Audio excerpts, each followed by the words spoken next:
waxaan rabaa inaan qodobo muhiim ah oo si qoto dheer inoo taabanaya inaan kulankan aan idinkula qaybsado. midda koowaad waxaan rabaa inaan halkan ka sheego kulankan wuxuu soo afmeerayaa geedi socodkii aan ugu jiray xilka madaxweynenimo ee Jubbaland. waxa weeye soo afmeerid kulankii ama geedi socodkii soo socday bilaha oo markiisii horena soo bilowday maxaan ku yiraahdaa 2013 inaan soo afmeerno oo maanta halka aan ku soo gabagabayno weeye midda koowaad. anu waxaan aaminsanahay hamiga shakhsiga ah waxa ka weyn hamiga ummadda.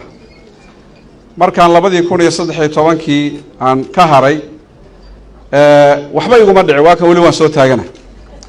noloshaydii waa sidii, ganacsigaygii waa sidii, bal uu sii fiicnaaday, xayaatadaydii way sii wanaagsanaatay. siyaasadda ma aha profession ma aha, waa service ma aha, yani wax loo shaqo taga ma aha. sideedaba waa shaqo aad soo qabanayso waqti go'an oo dhamaata. anigu waxaan aaminsanahay inay muhiim tahay inaan ogaano hamiga shakhsiga ah waxa ka weyn hamiga ummadda. saa darteed baa waxaa muhiim ah mar walba qof kasta oo tartamaya inuu mar walba xeeriyo ummadda midnimadeeda, ummadda wanaageeda, ummadda horumarkeeda inay ka horeyso maxaan ku yiraahdaa hamiga shakhsiga. sababtoo ah waad nooshahay waad noolaanaysaa hadduu Ilaahay subxaanahu wa ta'aala kuu qoray.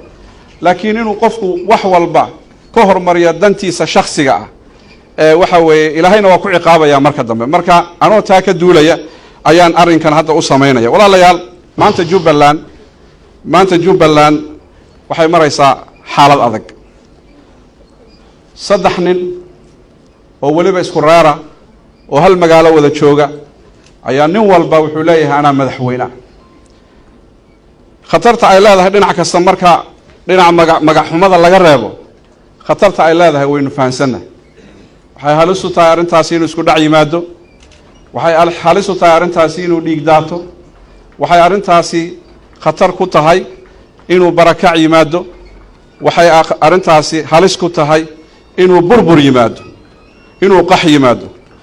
sidaas awgeed ayaa anigu markii hore haddaan musharax ahaa maanta waxaan ahay midaaye. haddaan musharax ahaa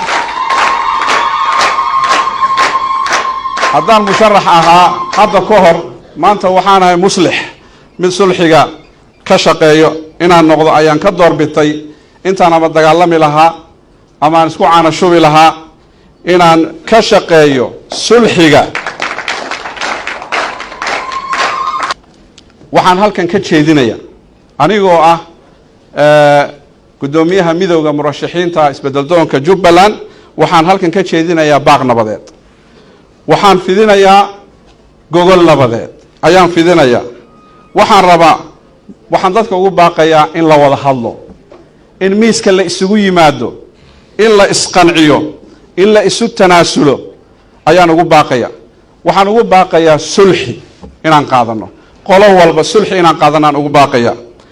waxaan rabaa inaan qaato door anigu aanu si xilqaamay oo ah inaan ka shaqeeyo isu keenidda dadka shacabka reer Jubbaland.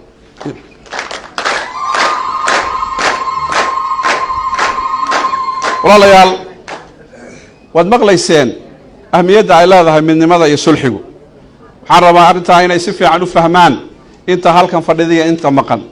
waad maqlayseen aayaadka Ilaahay subxaanahu wa ta'aala wa'tasimuu bixabli Illaahi jamiican walaa tafarraquu. xariga Ilaahay qabsada walaa tafarraquu oo ha isqaybinina. waxaan rabaa insha allahu ta'aala inaynu aragno Jubbaland oo mida, Jubbaland oo meel u socota insha allahu ta'aala wayna imanaysaa. waxaa kale oo rabaa inaan halkan ka tilmaamo dowladda federaalka sulxigan annagu aanu ku baaqayno aniga iyo inta la midka madaxweynuhuna uu ku baaqay midka la mida. waxaan rabaa goboshaasi inay Jubbaland dhexdeedana heshiiso, Jubbaland iyo dowladda federaalkuna heshiiyaan. intaba waan u baahannahay.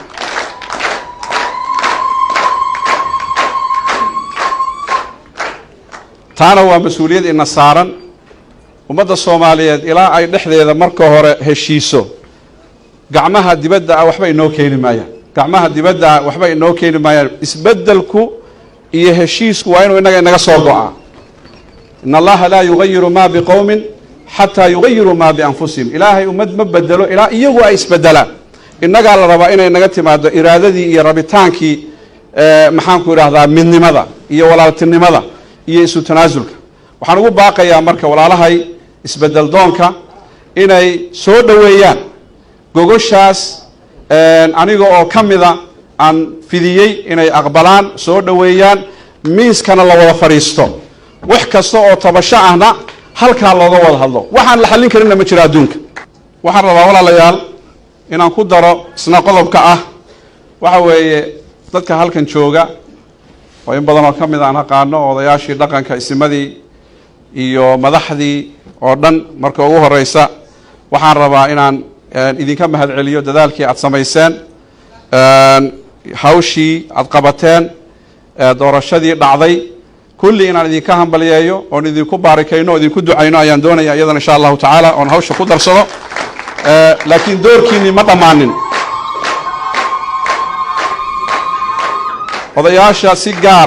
odayaasha dhaqanka si gaara waxaan leeyahay haddaad tihiin salaadiintii reer jubbaland intiina halkan fadhida salaadiintii intii wax tabanaysa ee maqnayd inaad u tagtaan ood gogol u fidisaan wiilasha isbedel doonka inaad gogol u fidisaan ayaa laydinka rabaa waa mas-uuliyad idin saaran wey hawshu 1 iyo 2 ma joogto waxa kale ee aan doonayo waxay tahay inaan baaq sheego ama baaq u diro dadka isbedel doonka ah een ka mid ahayn qaar badan aan ka wakiilnahay raallina ay ka yihiin in dib u heshiisiin dhacdo oo Jubbaland wax in lagu kordhiyo mooyaan waxba loo dhimin kuwaas ayaan doonaynaa inay helaan platform dhab ah oo Jubbaland lagu badbaadiyo oo laga wada socdo raalli la isaga wareeyahay taas weeyaan waxaan doonayno inay dhacdo arrinta labaad ee kale waxa weeye mas'uuliyiinta iyo dadka reer Jubbaland iyo madaxweynaha Jubbaland waxaan leenahay arrintani dhab haydan ka noqoto dagaal baa la soo galay dagaalku waxa la rabaa nabadda iyo colkaba in la isku garab wado dad baa colka ka shaqeeya kaliya dadka colka ka shaqeynaya nabadda kama shaqeyn karaan waxaa la doonayaa dad nabadda iyo colkaba ka shaqeyn kara in la abuuro oo nabadii colkii waa la helay nabadiina la helo baa la doonayaa dowladda federaalka ee Soomaaliya waa dowladdii aynu ka mid ahayn waxaanu doonaynaa inaanu baaq u dirno inay dib u heshiisiinta Jubbaland ka jirta ay u baahan tahay door shariif ay ka qaadato waxaan doonaynaa dadka haddii ay ku reeyay isbedel doonka wixii ay maxaan ku raayay doonayeen iyagoo aan hadday rabaan ka tagaynin wada hadal la dhigo oo wax walba wada hadal waa lagu heli karaa taas weeyaan waxa la isugu imaan karo taas weeyaan nin waliba inuu ka shaqeeyo waxaad haysataa adoo haysta waxa kaa maqan inaad baadi doonto weeyaan ujeedadu walaalayaal baaq baan u dirayaa dadka aan soo sheegay dowladda Soomaaliya iyo dadka isbedel doonka iyo dowladda Jubbaland intaba dadka wax garadka ururada bulshada inay arrintaasi u wada istaagaan oo laga wada shaqeeyo oo wixii aad haysateen haddaad gadaal marsateen aad baadi doontaan si furan aad u baadi doontaan anigu sidaasaan hadalkaygu ku leeyahay waa mahadsantihiin